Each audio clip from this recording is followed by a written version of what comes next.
Hey guys, welcome back to The Spin. My name's Katie. I'm Jonathan Melanson. I'm Shafalika Bhatnagar. And I'm Kevin Lors. And today we will be discussing Biden and Trump 60-minute interviews and also a little bit about early voting turnout.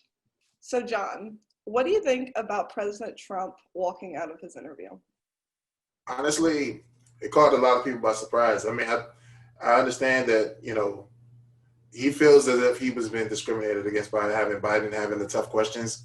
And the host did warn him. She had some tough questions for him. But, he's like, he wanted to be fair. Honestly, I feel like it was just a little bit classless.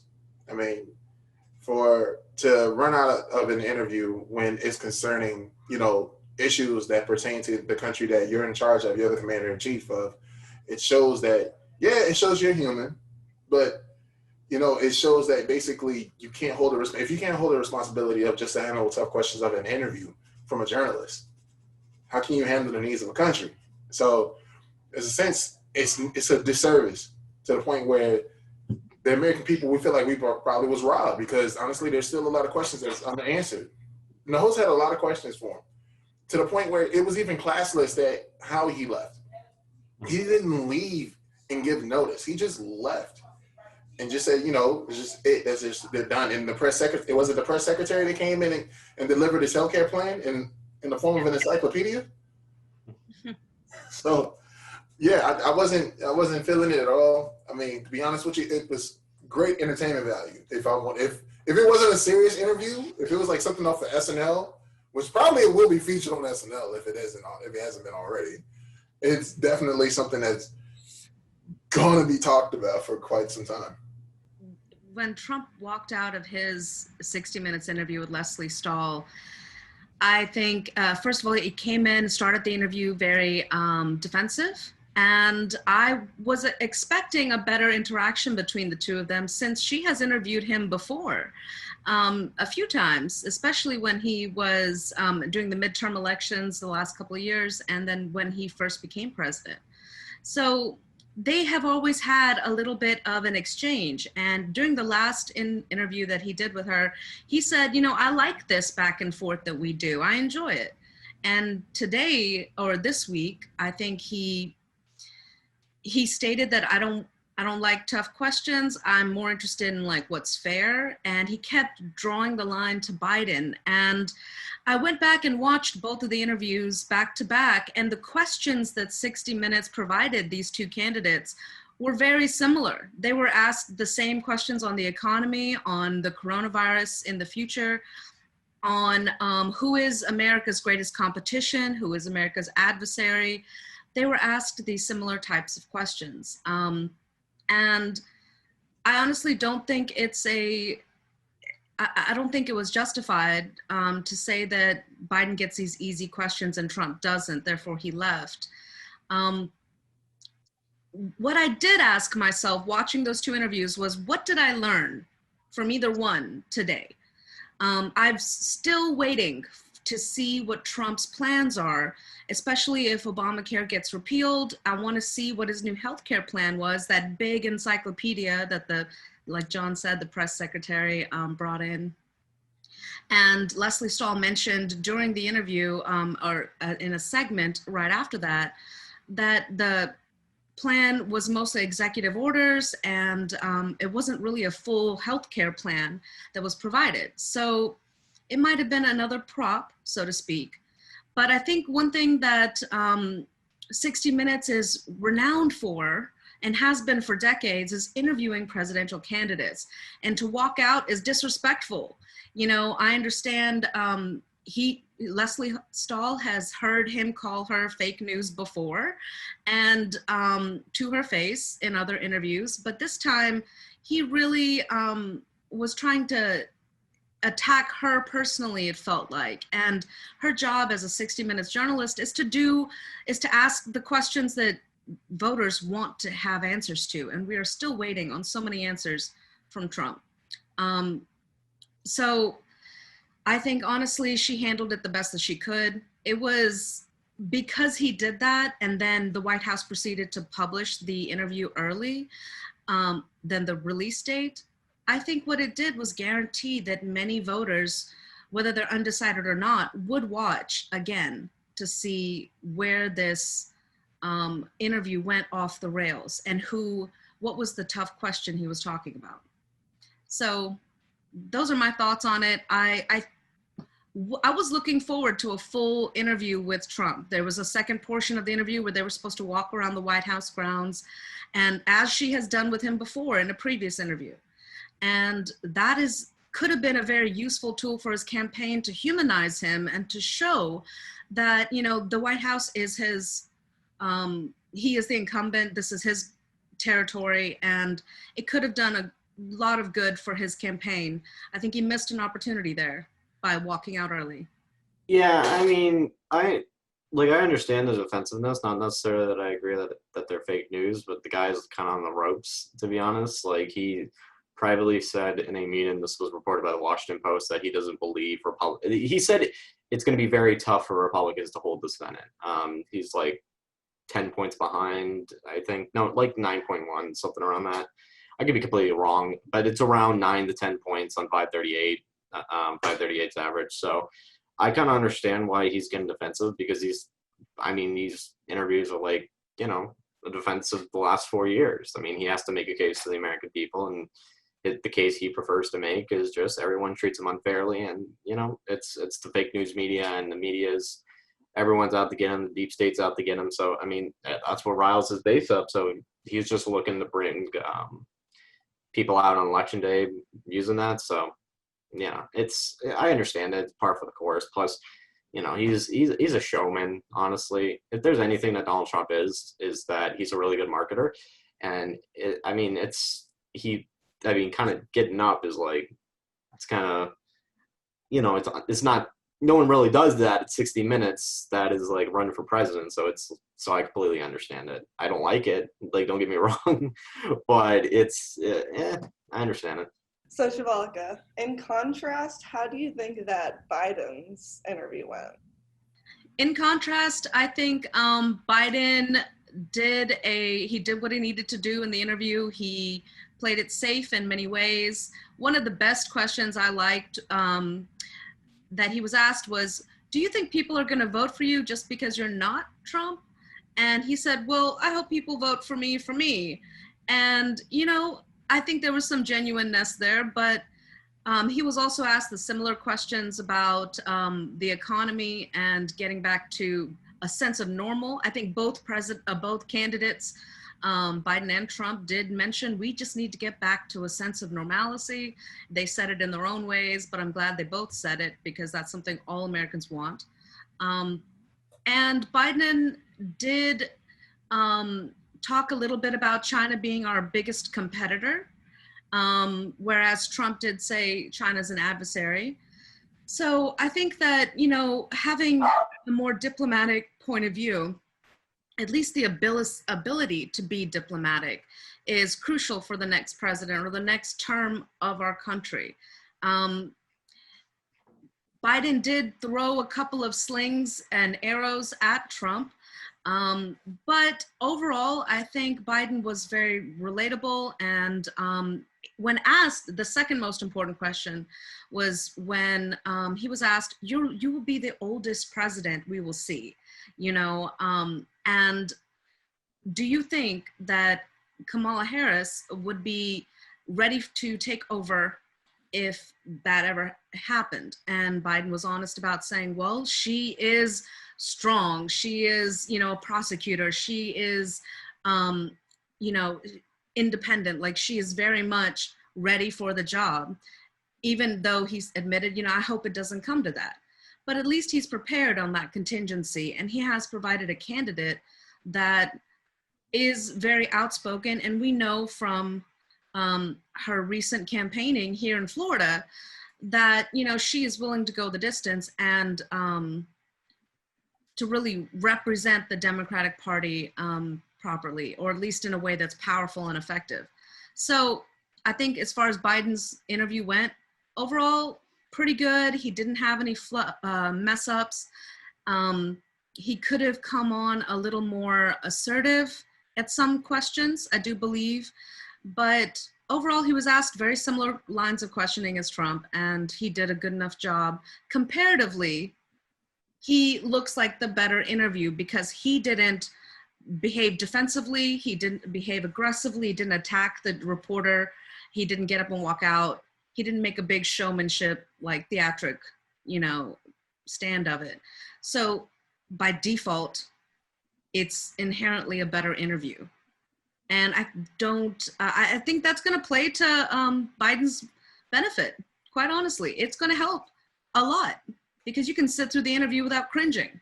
I mean, my whole thing with Biden's interview it was just normal. I mean, it was kind of just what he wants to portray is just normality, like that. Like the whole gist of Trump in 2016 was that he wasn't your typical politician, which true. I mean, it's not necessarily a good thing or a bad thing. I mean, yeah, it kind of is a bad thing, in my opinion, at least. So just putting that out there. But his interview, like I said, was just normal. He had a good answer, when he said something about we need to radically change some institutions, and he was talking about institutionalized racism and the fact that, like, if every corporation paid, like, a 15% tax, which some don't, like Amazon, I'm pretty sure Amazon paid, like, nothing in taxes, like, last year. I could be wrong about that, but either nothing or they paid very little.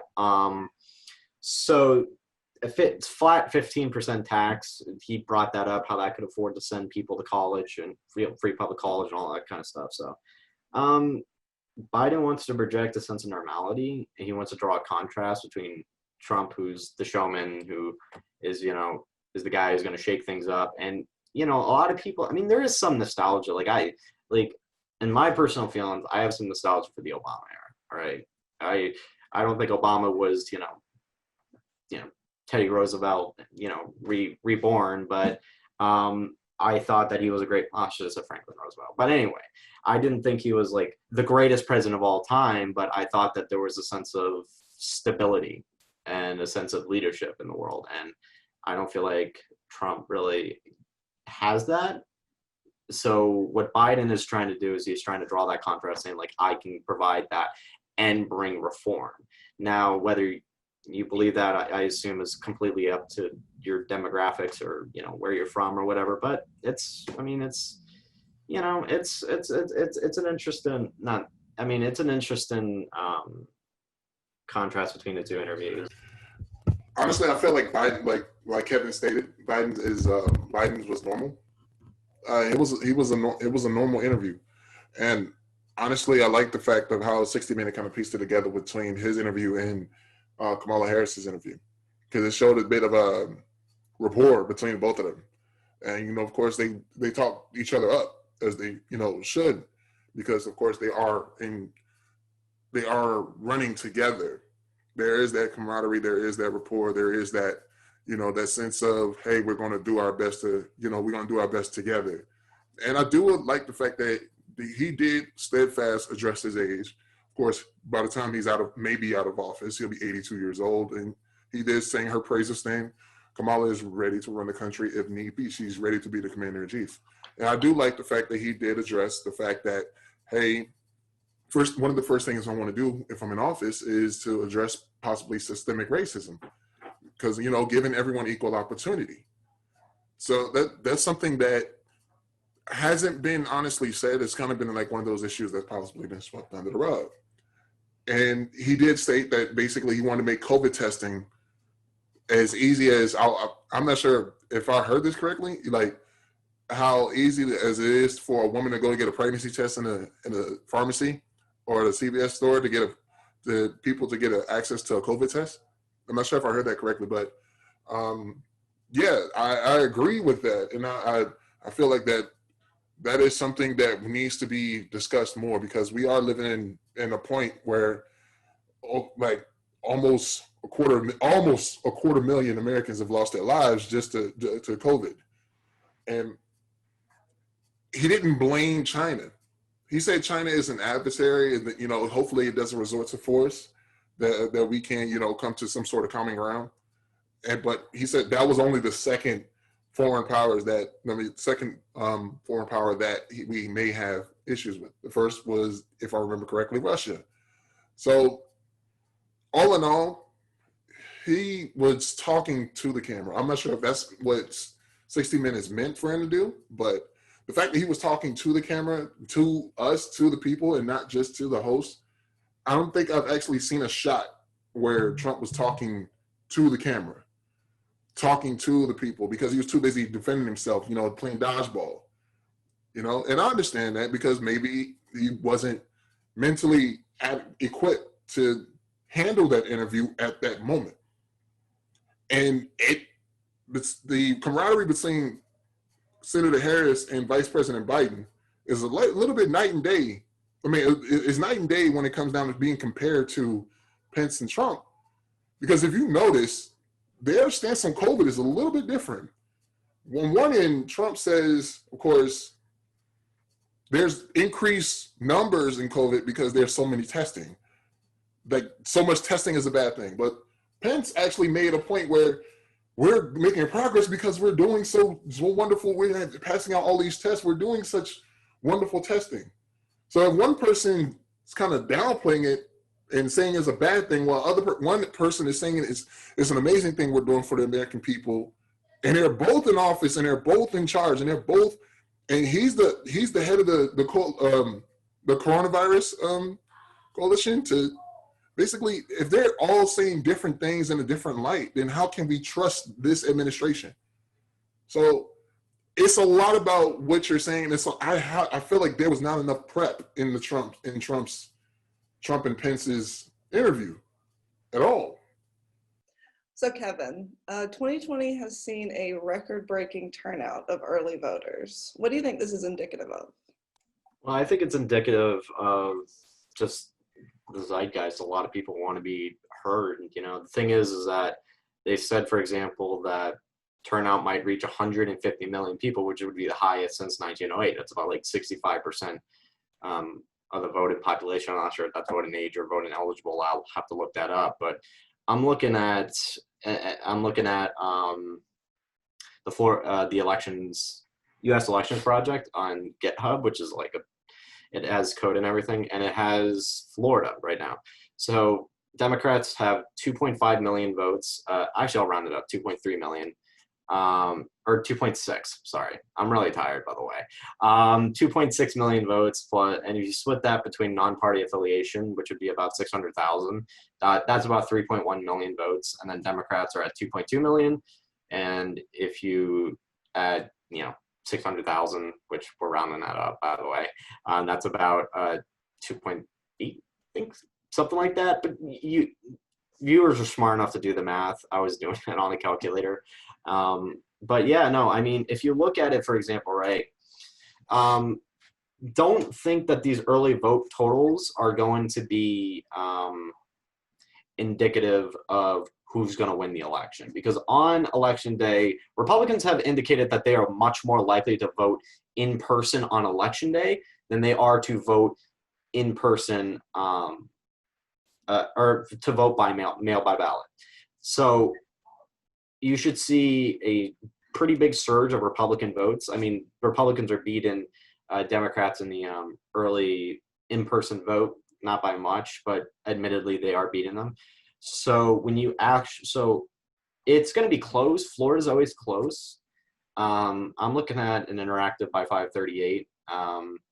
So if we do, for example, if we give Florida to Biden, let's say Florida to Biden, he has a greater than 99% chance of winning the election. He has 47% chance of carrying Texas, 85% chance of carrying Arizona, a 81% chance of carrying North Carolina, a 55% chance of carrying Ohio, and a 65% chance of carrying Iowa, and pretty much 90s for carrying the entire Rust Belt. So what I'm trying to say with that is that Florida is key, but if you give, for example, Florida to Trump now has a 36 in 100 chance of winning compared to like 12. So yeah, it's interesting. The early voting totals are, to wrap it up, the early vote totals are not indicative of who's going to win the race in Florida. So we're really only going to know that like a day or two after election day. So maybe election night, who knows? I think this early voting is just absolutely astounding. Nationwide, every time a state opens up for early voting, which I believe the earliest states begun about 3 weeks ago, and now Florida, we're in our second week. I am so proud to be an American right now and see everybody voting. I watched people in the rain. I watched people social distance. I've driven by the testing site. I haven't been yet, but I will be. I'm so proud of the fact that the voting base is invigorated. And this is a historic turnout regardless of who wins and takes the presidency. I do think election night will not be an accurate indicator of who wins. We have to wait maybe till the mail-in ballots begin to be counted on election day. Right now, early voting is the early in-person voting and casting your ballots in, like mailing them off and delivering them at the drop boxes. So on election day, those ballots that have been put in the election boxes will begin to be counted by machine. And then you have in-person voting. I am sure there are going to be people outside at 4 a.m. on election morning, the election day, waiting outside like the brand new Yeezys just dropped, you know, like a line around the block. I'm just saying. And Kanye West is on the ballot in some of these states. I'm just saying. So it's not too far off. But I'm so proud of it. Honestly, I believe now nationwide, 60 million people have voted early. That is what America's about. That shows that we care about our power, our constitutional rights. And honestly, there may be some big surprises on election night. Right now, I think in Florida, over the weekend, Saturday, Sunday, we saw 30,000 plus votes per day increased in counties like Miami-Dade and Duval County. So that's great. Over the weekend, people are doing this. What do I think it's gonna mean? I can only hope for the preferential outcome that I want in this election, but as a political moderate, I have to say I'm just really proud to see people out there doing it. I'm also happy to see people wearing masks, people socially distancing doing it. And when those ballots, those mail-in ballots begin to get counted by machine, I believe some states allow them to be counted early, I'm not sure. But when they begin to be counted on November 3rd, next Tuesday, oh my gosh, we are like 8 days away. It's going to be one for the history books in American history, so. The national average right now from what MSNBC just reported maybe like 5 hours ago is that Trump is winning by Biden is winning over Trump by a national average of 8 points, which is at 42.8 compared to Biden's 50.8. So that's great and everything, but to be honest with you, 2016, this time in 2016, Hillary Clinton had a 4-point lead over Trump. So, and we all know how that election kind of ended. So the voting numbers turned out well. The voting numbers they're well on track to reach 90 to 100 million by November 3rd. That's a great turnout. That's unprecedented before, and this, which furthers the notion that this is probably the most significant election we've seen in quite a long time, and probably will ever see in our lifetime. But to be honest, it's still a bit too close for comfort. We can't really. It's a great turnout, and I'm enthusiastic. I like the fact that I see a lot of people are enthusiastic to cast their vote and speak their voice and let their voice be heard and let their vote be counted. Because, granted, maybe a lot of things. America has went through a lot of things within these last 4 years. We went through a lot of divisiveness. We went through a lot of natural disasters. We went through a pandemic. We've went through things that generations that probably will look back at this time and think like, wow, this has been a very, very significant year. And honestly, I'm looking forward to the election, but with the way things are, yes, it seems that Trump is actually in lead of Texas right now, according to MSNBC. But it's only about a Latino vote. That is been extremely helpful for Trump right now. But restaurant right now is basically still anyone's game. And Biden has said the same thing even during his 60-minute interview, that basically this is a competition. It's not over till the fat lady sings, if I'm understanding what he said correctly. So it's a great turnout. It's great for the American people. And this is great, the fact that this is the one thing probably all year that people have been enthusiastic about. Well, that is all the time we have for today, guys. I'm Katie Bowers. Jonathan Melanson. And I'm Shafalika Bhatnagar. And I'm Kevin Lors. And we'll see you next time.